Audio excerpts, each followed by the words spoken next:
2. Bitter Victory. "OK, Professor, talk," said Ace. They had made their way safely back to the precarious mountain ledge where the TARDIS had landed. Now they were back in the control room, and the TARDIS was once again in flight. The Doctor seemed gloomy and cast down. "Talk? What about?" "The magic lantern for a start. What was it?" The Doctor brightened a little. "A telepathic relay. I used it to extend the TARDIS force field. I tapped the power of the TARDIS to help me free the Timewyrm from Hitler's brain. When she attacked me, I boosted the power of the force field, and it blew her away." "So she's destroyed?" said Ace hopefully. "Well, you might say she's gone all to pieces," said the Doctor. He checked the time path indicator. "You see, nothing. No reading." "So where is she?" "Swirling around the void in an unfocused storm of anger. But her will to survive is enormous. She'll get herself together again." "So we haven't heard the last of her?" The Doctor sighed. "I doubt it. I couldn't even do that properly." "Look, what's the matter with you, Professor?" "It's all such a mess." "What is?" "Your bloody human history. You mangle yourselves quite enough if you're left alone. But this...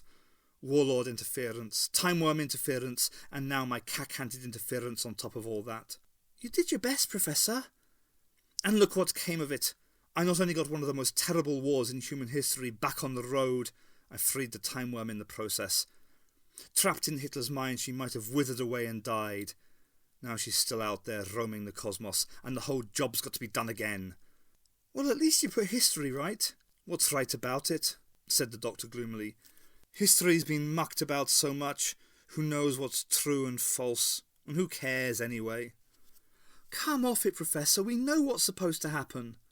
6 years of war," said the Doctor savagely. "Everything from the Holocaust to Hiroshima with Dresden along the way. And I made sure it all happened on schedule." "Where does Dresden come into it?" "Oh, it was just a pretty little historical beauty spot, hammered into rubble for no good reason at all." Ace frowned. "Hang on. Dresden's in Germany. The Nazis wouldn't do that." "They didn't. Your lot did." Ace nodded somberly. "Our side did Hiroshima as well. And Nagasaki.